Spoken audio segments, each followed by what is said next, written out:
আজকে আমি মোয়া মাছের একটা চচ্চড়ি বানিয়ে আপনাদেরকে দেখাবো। তো মোয়া মাছটা বানানোর জন্য আমি এখানে প্রায় 250 গ্রাম মতো মোয়া মাছটা কেটে ধুয়ে হলুদ লবণ মাখিয়ে রেখেছি। আর এখানে নিয়েছি পেঁয়াজ, টমেটো, কাঁচা লঙ্কা একবারে আমি পেস্ট করে নিয়েছি। আর এখানে আলু আর ছোট বেগুন নিয়েছি, আর গার্নিশের জন্য একটা কাঁচা লঙ্কা। প্রথম আমি মাছটা ভেজে নেব। আমি কড়াতে তেল বসিয়ে রেখেছি। এখন এখানে মাছগুলো অল্প অল্প করে হালকা করে ভেজে নেব, কেন মাছগুলো ভীষণ তাজা ছিল।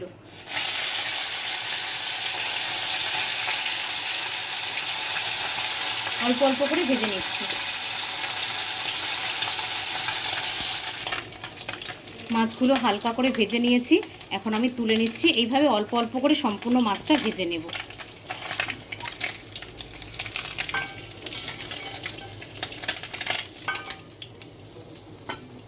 সম্পূর্ণ মাছটা আমি ভেজে নিয়েছি, এখন তুলে নিচ্ছি।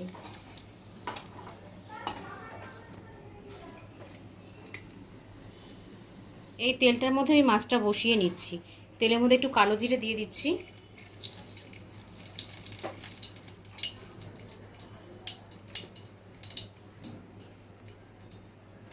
আলু আর বেগুনগুলো দিয়ে দিচ্ছি।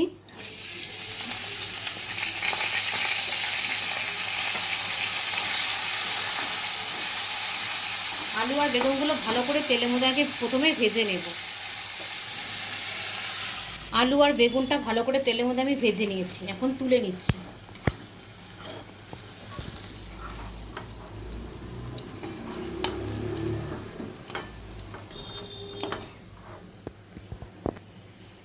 এই তেলের মধ্যে আমি এখন গ্রেট করে রাখা পেঁয়াজ, টমেটো, কাঁচা লঙ্কা সব একসাথে করা ছিল, এটা আমি তেলে দিয়ে দিচ্ছি।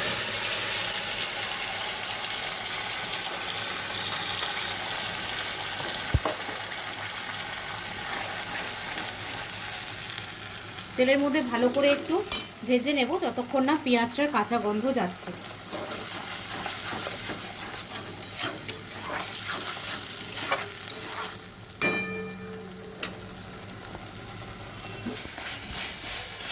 পেঁয়াজটা আমি খুব ভালো করে তেলের মধ্যে ভেজে নিয়েছি। এখন ওপর থেকে আমি লবণ, হলুদ আর লাল লঙ্কার গুঁড়ো দিয়ে দিচ্ছি, দিয়ে একটু জল দিয়ে দিচ্ছি। একটু জল দিয়ে দিচ্ছি।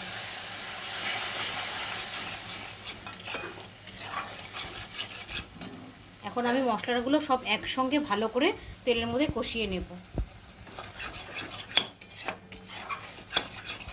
মশলাটা আমি খুব ভালো করে তেলের মধ্যে কষিয়ে নিয়েছি।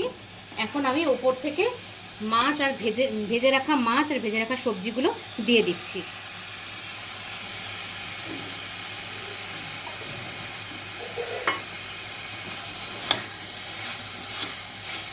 মশলার সঙ্গে সবজি আর মাছগুলোকে ভালো করে মিশিয়ে নেব।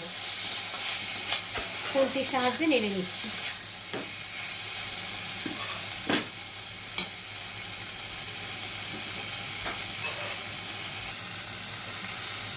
এখন আমি উপর থেকে অল্প একটু জল দিয়ে দেব মাছ আর সবজিগুলো বয়েল হওয়ার জন্য।